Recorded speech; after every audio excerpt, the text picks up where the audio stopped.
This program is brought to you by DWAR, Philippine Airlines, North Star Meat Merchants Incorporated, Newport World Resorts, Mississippi Bay,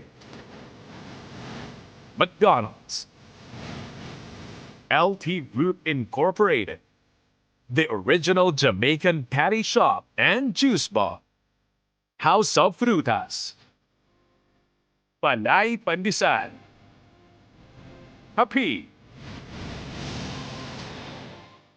Cafe Aurora, and Perinos.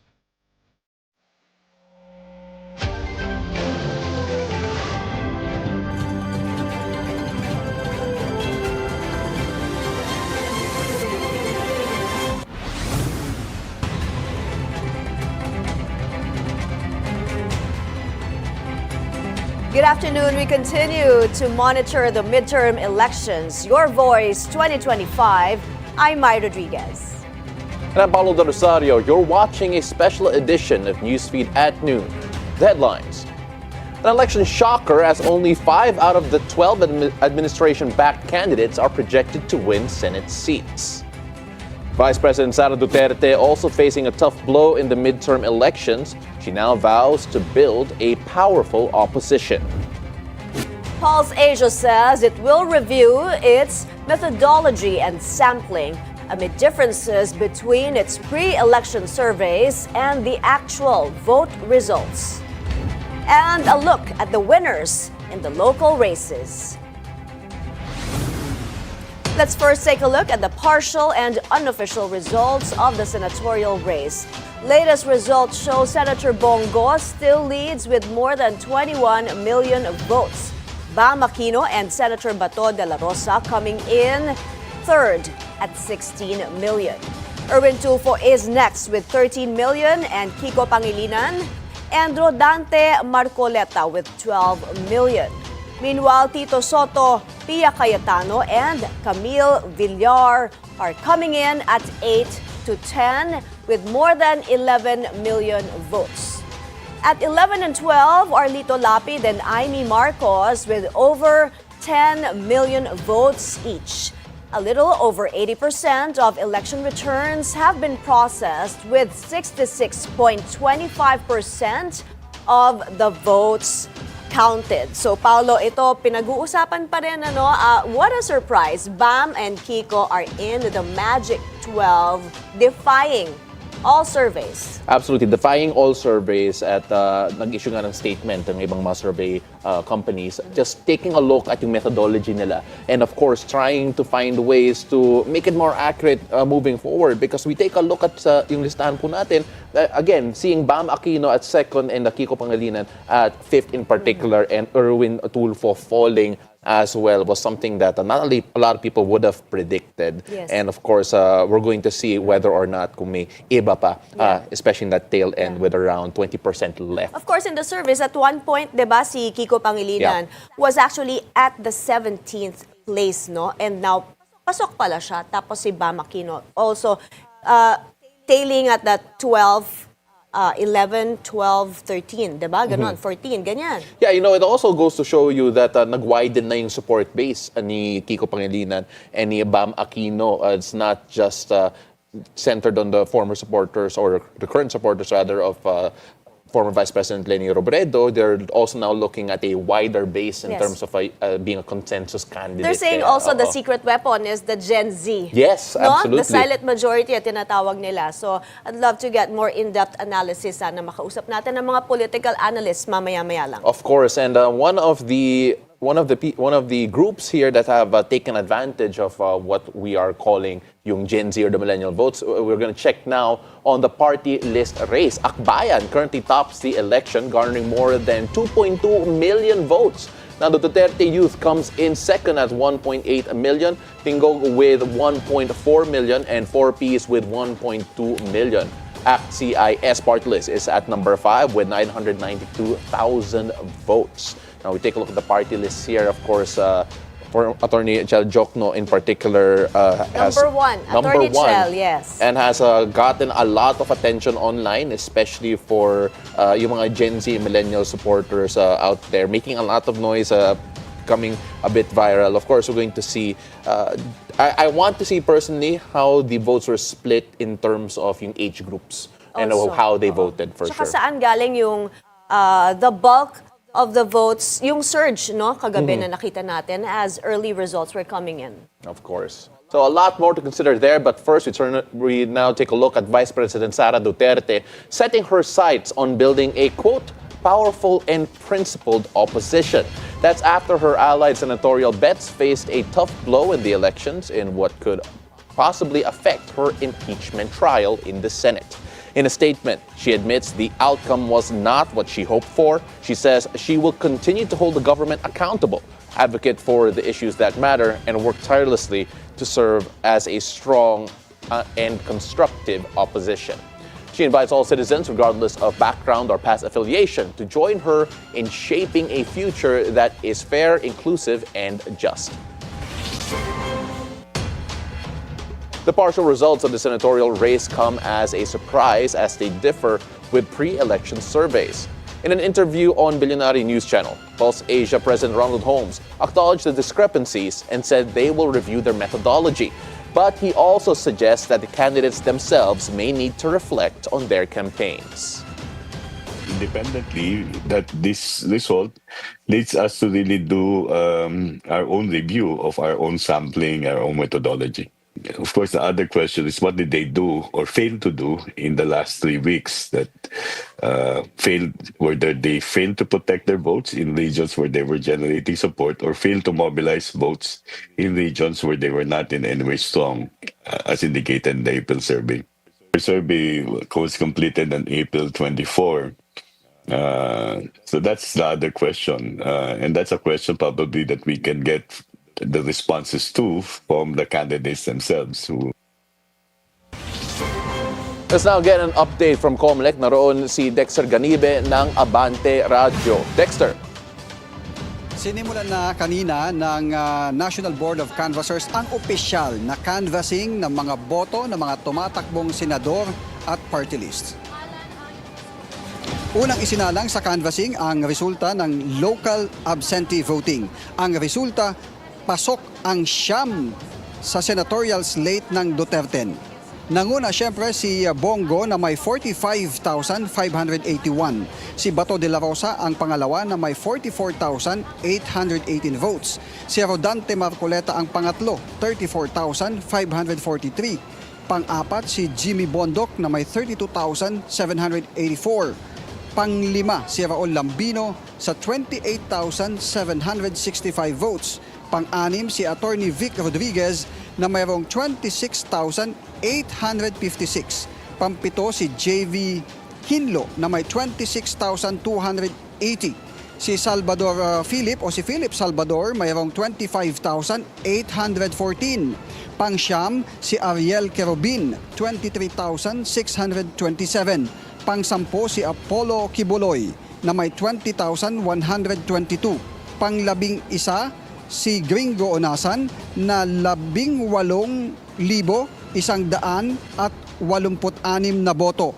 Pumasok sa Magic 12 si Colonel Bosita na mayroong 15,174. Nasa pang-labing tatlo naman itong pang-sampo sa Duterte na si Doc Marites Mata na mayroong 14,431 votes.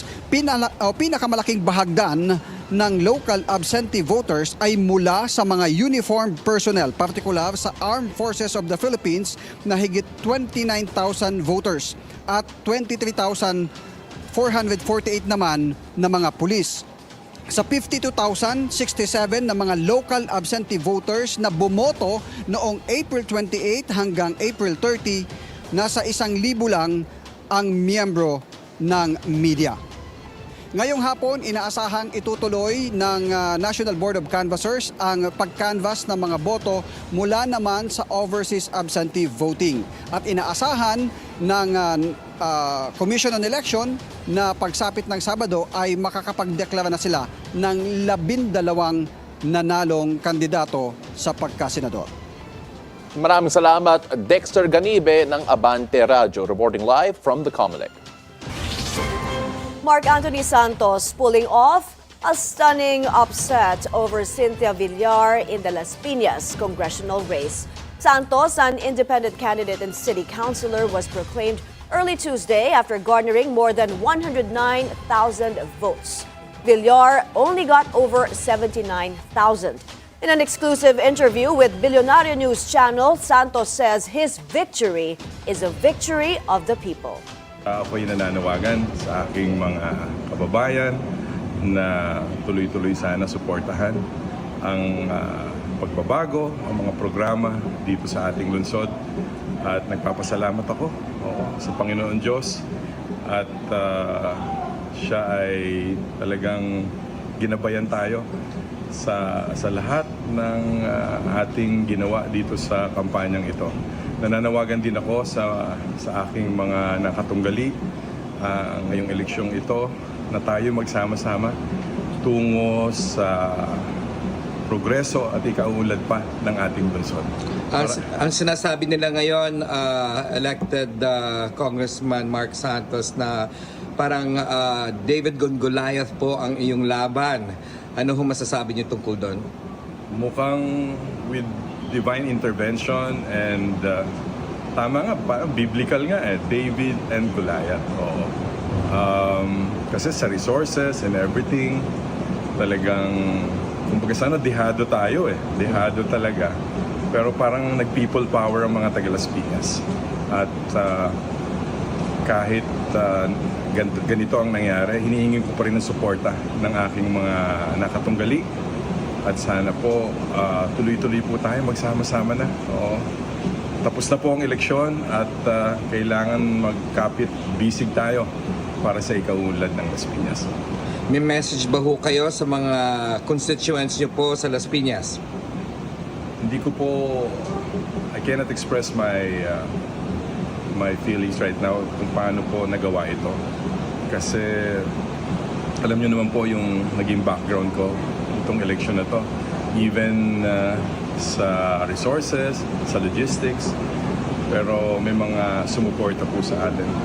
And I would like to thank the silent majority of our constituency Las Piñas na talagang tahimik lang po sila pero gusto na po nila ng pagbabago.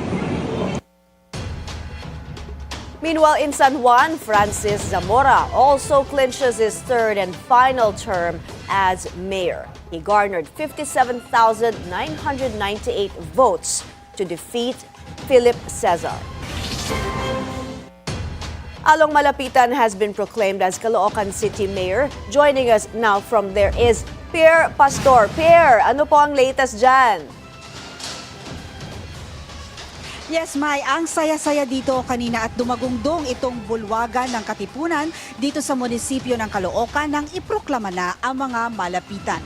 Napatunayan daw nila ulit na baluarte talaga nila itong lungsod na ito. Dineklarang mayor ng lungsod si Dale Along Malapitan para sa kanyang second term. Nakakuha siya na a total of 348,592 votes. Malayo sa nakuha ng katunggali niyang si Antonio Trillanes na 229,774 votes. Naluha pa nga itong si Along Malapitan nang marinig ang mga kababayang isinisigaw ang kanyang pangalan. Ganon din ang nakuhang pagtanggap at suporta ng kanyang amang si Oka Malapitan, ang dating mayor dito, na nanalo bilang congressman ng 1st District. Nakakuha si Oka ng 198,286 votes. Maging ang bunsong kapatid ni Along na si Enteng Malapitan ay nanalo rin bilang konsihal. Sa 2nd District naman, nasungkit ni Egay Erice, Congressman Egay Erice, ang posisyon na muling maging kongresista. Ayun. So ngayon, may inaabangan ng mga kangkalu o mga taga-Caloocan ang pangako ng kanilang mga piniling politiko. May? Pero may mensahe ba ang Malapitan Camp at narinig nyo na ba ang reaksyon ni Antonio Trillanes? Wala pa tayong interview kay dating Senador Trillanes, pero nakausap na natin kanina ang nanalong mayor at sinabi niyang ipagpapatuloy lang ang kanilang mga proyekto na nasimulan. Mike? Maraming salamat, Pierre. Pastor, nag-uulat ng live mula sa Caloocan. A landslide victory for re-electionist Mayor Vico Soto. Hannah T is on the scene in Pasig City for the latest. Hannah, go ahead.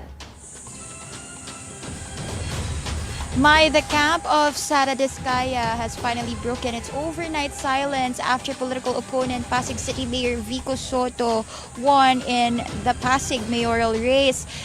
Diskaya says there's still a right time for everything and remains committed to public service in her personal capacity. She thanked her supporters for standing by her throughout the campaign and said the connections formed were more meaningful than the numbers. Mai, Sara Diskaya garnered 29,591 votes, far behind incumbent Mayor Vico Soto, who secured 351,592, which has a massive gap.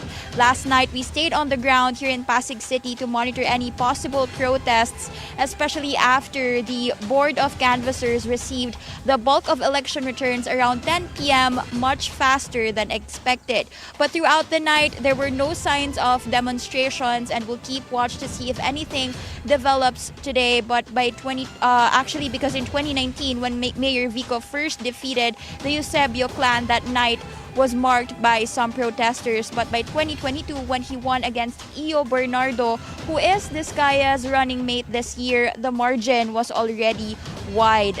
Mayor Soto says the 2025 result is meaningful to him, in a way, a validation that what they've been doing and what they've been standing for is aligned with what Pasigueños want. It's not about my personal legacy. It's about what we will leave behind. Na after the 9 years, after my 3 terms, iiwan ko yung gobyerno natin na mas maayos kesa nung nagsimula tayo, na malaki yung improvement. It's the foundation that we have built for good governance that can be continued by even the next leaders of our city. Sa ngayon, may back to work si Soto na kanina ay nasa flag raising ceremony sa Pasig City Hall. And it's a victory for Team Giting ng Pasig as well, because they took over the top 3 seats with Vico as mayor, Dodot Jaworski as vice mayor, and Representative Roman Romulo for congressman, and ganun din sa district councilors. Balik sa'yo, Mai. Hannah, itong si Mayor Vico winning his third and last term as an independent, what is next for the next 3 years? Ano ang sinabi niya? Kung may tututukan ba siyang mga programa? Actually, we asked the same question to him a while ago, but he said the main focus talaga in the next 3 years ay maipagpatuloy daw yung mga nasimulan niya and plano niyang gawing permanente o pangmatagalan. He did not mention any specific program or activity sa kanilang LGU, pero si Pasig City Mayor Vico Soto kasi he's not the type daw, ayon sa kanya, to make promises and to just do what is needed in the city. Mai? Okay, maraming salamat, Hannah T, reporting live from Pasig City. Moving on, Isko Moreno thanks his supporters as he is poised to reclaim Manila City Hall. This report from Paulo Barcelon. It is a comeback of sorts for the man they call Batang Maynila, as Isko Moreno Domagoso topped the latest partial official count by the COMELEC as of 3 o'clock this morning. Domagoso thanked supporters who trusted his brand of leadership. For the meantime, maraming salamat mga Batang Maynila. I hope, maiayos natin ulit ang result. We will continue to pursue the concept of MBN, yung minimum basic needs. Housing, education, healthcare, and jobs. But initially, yung cleanliness and orderliness and the peace and order situation of the city. In a sweeping comeback, Domagoso, his running mate Chi Atienza, and at least 20 councilors from the Yormes Choice ticket are seen to take over City Hall. Among them, his son Joaquin, topping the councilor count in Moreno's bailiwick, Manila's 1st District. In the end of the day, you really need the heart to serve the people. Kasi kung hindi mo mahal yung ginagawa mo, hindi mo pagbubutihan yung paglilingkod mo sa tao. However, Domagoso's proclamation was stalled after failed transmissions from 48 precincts led the City Board of Canvassers to allow manual uploads. The local COMELEC says they will push for proclamation once all manual uploads are complete and a 99% transmission of all precincts has been achieved. Doon sa pinakadulo, success po yung nakalagay po siya doon sa ECM po, doon sa monitor niya po. So, hindi ko po napansin yung pinakauna na nag-failed po pala.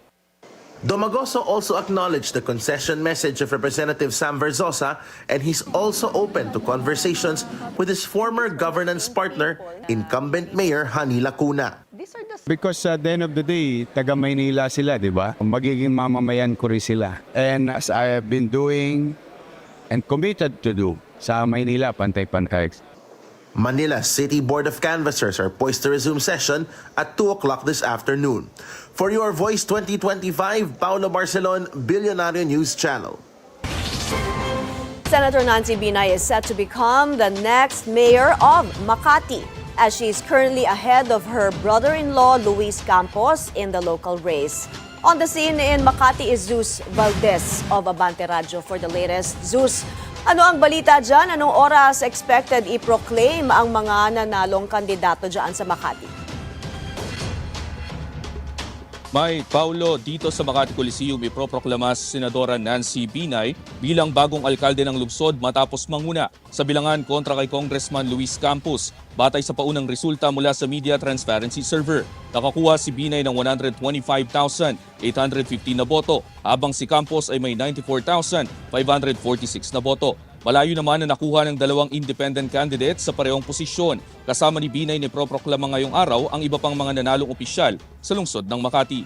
Bagamat nangunguna si Binay sa pagka-alkalde, malaki ang lamang ng katunggali ng kanyang running mate na si Kid Peña sa pagka-vice-alkalde na may 119,066 na boto, kumpara kay Paolo del Rosario na may 43,431 na boto. Si Peña ay kasalukuyang kinatawan ng unang distrito ng Makati at nagsilbi bilang acting mayor matapos masuspinde si Junjun Binay noon. Mula pa noong 1986 ay nasa ilalim ng pamumuno ng pamilya Binay ang Makati, simula kay dating Vice Presidente Jejomar Binay. Samantala, inihayag ni Senadora Binay ang kahandaang makipag-usap kay Tagig Mayor Lani Cayetano hinggil sa usapin ng 10 Embo Barangay.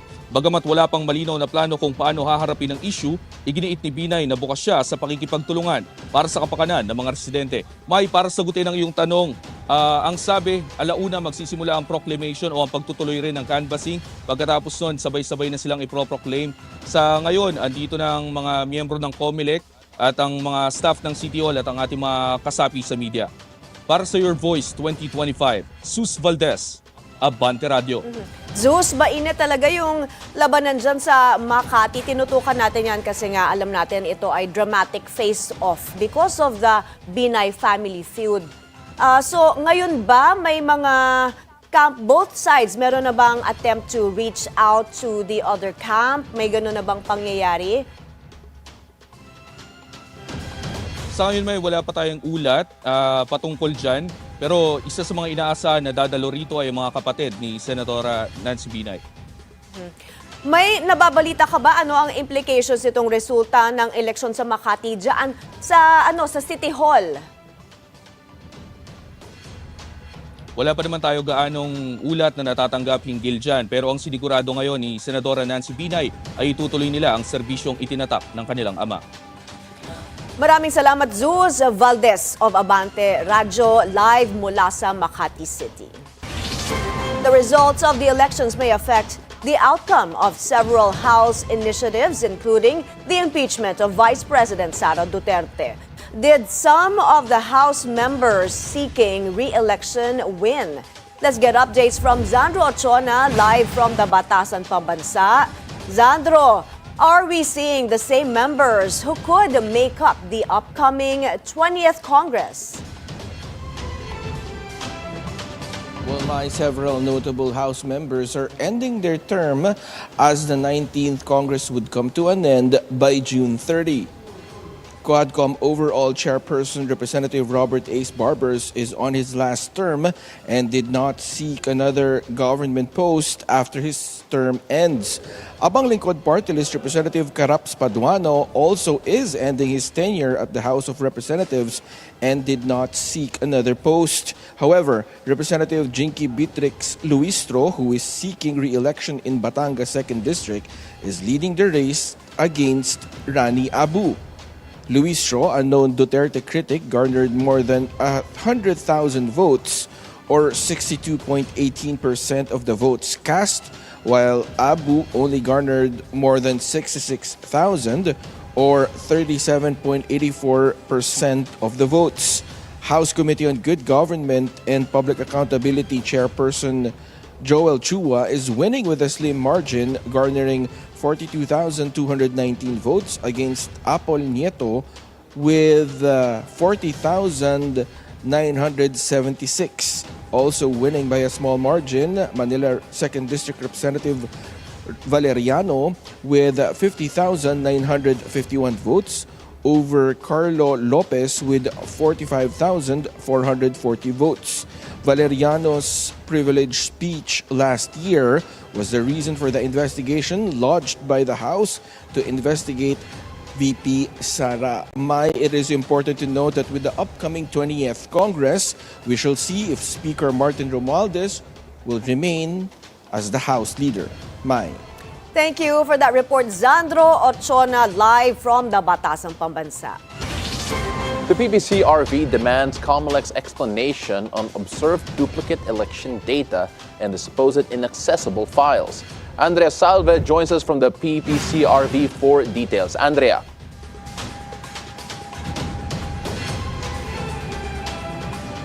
Paolo, poll watchdog PPCRV has clarified the delay in their release of election data reports amid issues with duplicate data transmitted by the COMELEC, as well as what they've described as unprocessable data that is still being resolved. Several unexpected technical problems arose when PPCRV first received election data from COMELEC just after 8 p.m. last night. According to PPCRV spokesperson Ana Singson, they discovered massive discrepancies between their internal count and the figures reported by other parties receiving data from the transparency server. As a result, they decided to delay releasing their results out of caution and the need to verify the information. That's when they determined their data was in fact accurate, though it was plagued with duplicate entries which they had to filter out.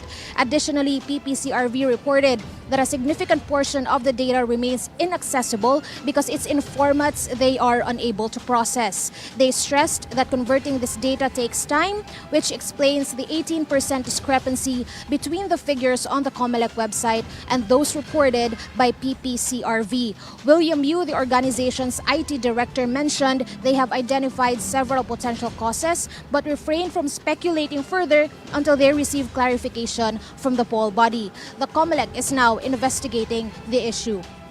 Paolo, despite these challenges, PPCRV remains hopeful for full transparency in the matter and emphasized the importance of ongoing audits to ensure the accuracy of the final election results. Paolo. Thank you so much for that report, Andrea Salve from the PPCRV.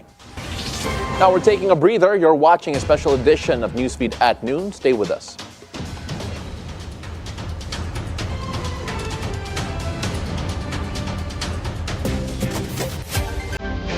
This program is brought to you by DWAR, Philippine Airlines, North Star Meat Merchants Incorporated, Newport World Resorts, Misibis Bay, McDonald's, LT Group Incorporated, The Original Jamaican Patty Shop and Juice Bar, House of Frutas, Panay Pandisan, Happy, Cafe Aurora, and Ferinos.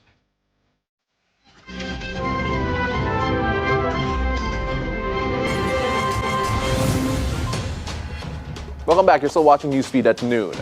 Mayor Benjamin Magalong wins his third and last term as Baguio City Mayor.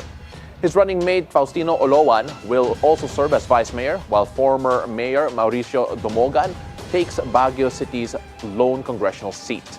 In Albuera, Leyte, Kerwin Espinosa, who previously admitted to being involved in the illegal drug trade, won as mayor, while his sister, Mariel Espinosa, was proclaimed as Vice Mayor. In Marikina, incumbent Mayor Marcy Chodoro and his wife are emerging victorious in the polls despite a string of controversies. Mayor Chodoro is poised to become the city's first district representative. But the COMELEC suspended his expected proclamation pending the resolution on his motion for reconsideration. Back in December, the poll body canceled Chodoro's certificate of candidacy, citing a failure to meet the one-year residency requirement in the district. Meantime, his wife Maan is on track to succeed him as Marikina mayor. The couple earlier faced vote-buying complaints, which they dismissed as yet another smear campaign. They may suffer a setback in the Senate, but the Duterte family still reigns in Davao City. Detained former President Rodrigo Duterte is poised for a landslide victory in the mayoral race. He leads with more than 637,000 votes, while his closest rival, Carlo Nograles, is way behind with just 78,000. His son, Mayor Baste Duterte, also has a surging lead in the vice mayoral race. The former president is currently detained at the International Criminal Court facility in The Hague, pending trial for crimes against humanity. Vice President Sara Duterte says her father's legal team is now figuring out how he could take his oath of office. The performance of poll service provider Miro Systems was generally acceptable. That's according to former ICT Undersecretary and Cybersecurity expert Jeffrey Ian D. Despite several issues with some automated counting machines. Number one, we have more voters now, no? At 68 million. Dati mga 52 million lang yan. So, and we have more machines now at 93,000. In 2019, we only have, less than 90, 85, 80. Siguro percentage-wise, sa palagay niyo ba yung 300? Konti talaga yung 300. But of course, we have to ask COMELEC paano ba nyo nire-report? Kasi according to them, yung linuluwa na balota, that's minor to them. I think 300 replaced. Yan yata yung report nila, 300 replaced. I think it's acceptable. That's even less than at 93,000 machines, ano ang 1%? 930. So it's even less than 1%. D, however, has several proposals for the next elections. Number one, we have to make sure the machines are faster. Medyo mabagal kasi yung... Number two is it should be sturdier. Maraming mga reports na, pumapalya pero bumabalik ulit. Hindi yata na-report yun sa 300.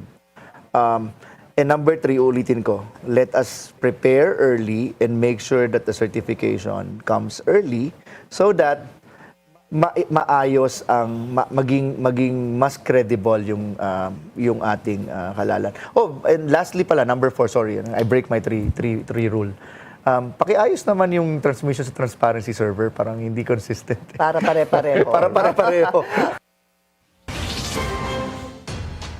Let's now get the assessment of poll watchdog National Citizens Movement for Free Elections, or NAMFREL. Joining us now is its chairperson, Lito Averia. Good afternoon, Mr. Averia. Thanks for joining us today. Good afternoon, Mai. Yes. What is your overall assessment in the polls? Well, it's generally peaceful and orderly, although, of course, there were some reports of problems on the field, like machines stopping or not accepting ballots, paper jams, but they were quickly resolved so that the voting proceeded smoothly during the day. Sir Lito, we can't help but compare the conduct compared to previous elections in particular. How would you compare the conduct overall for this particular midterm election po? Again, it was pretty smooth, except of course in the morning, for example, some people were not able to find their names in the list because of certain reconfiguration of the precinct assignments in certain areas. But then that was not too widespread though. Also the problems that we encountered out in the field with regards to the machines, they were very few, compared to the previous elections. I think in the 2022 elections, there were more machine breakdowns compared to this year's elections. Ano po yung assessment nyo sa Miru systems? Like earlier, we heard the assessment of former ICT, USEC, and cybersecurity expert Jeffrey Ian D. Sabi niya, generally acceptable. Do you share the same assessment? Yes, generally acceptable. The performance is generally acceptable. Again, we had observations on the performance of the machine out in the field. Like, for example, the voting screen, it had a larger screen. So it was more convenient for people or voters to verify their votes. But then very few were aware on how to use it, right? So again, the performance-wise, acceptable. Sir Lito, but did you face any challenges in monitoring the elections? Yes, well, when it comes to the election results, I think we suffered or went through the same problems as the other groups, like PPCRV, the dominant majority, dominant minority parties, including media. So it was a big question mark for us. It was a question of why we were not receiving the transmissions, when in fact the COMELEC servers were reflecting that they were receiving the transmissions from the ACMs. Okay, monitoring the process in the polling precincts based on reports from our volunteers were very positive. Otherwise, it was orderly in the voting precincts.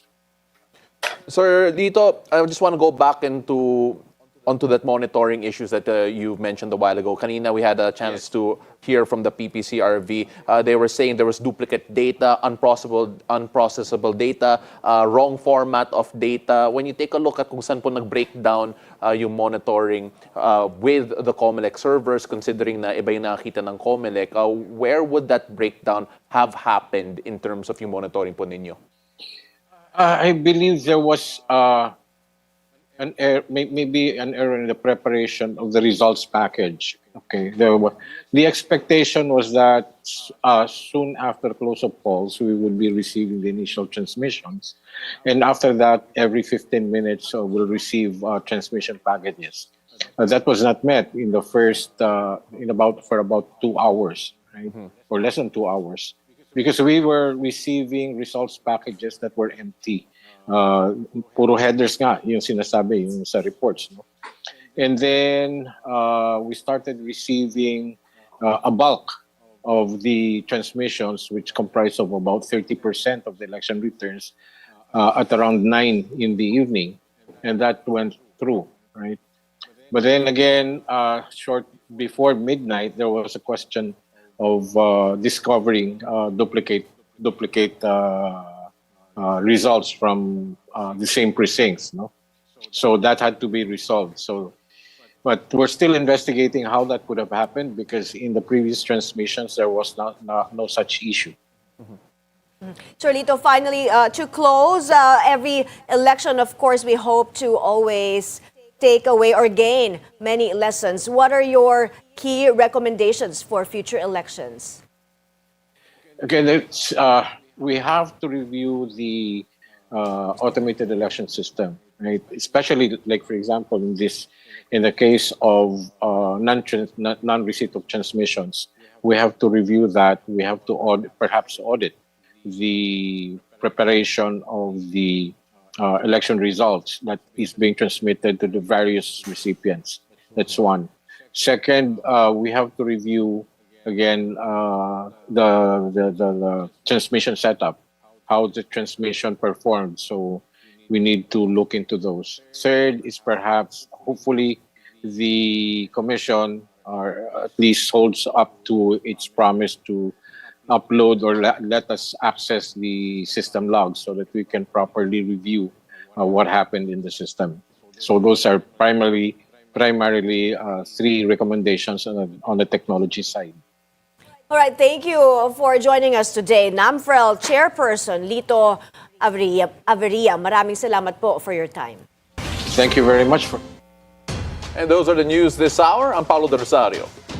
And I'm Mai Rodriguez. Keep it here on the Bilyonaryo News Channel as we continue our special coverage on the midterm polls. Good afternoon.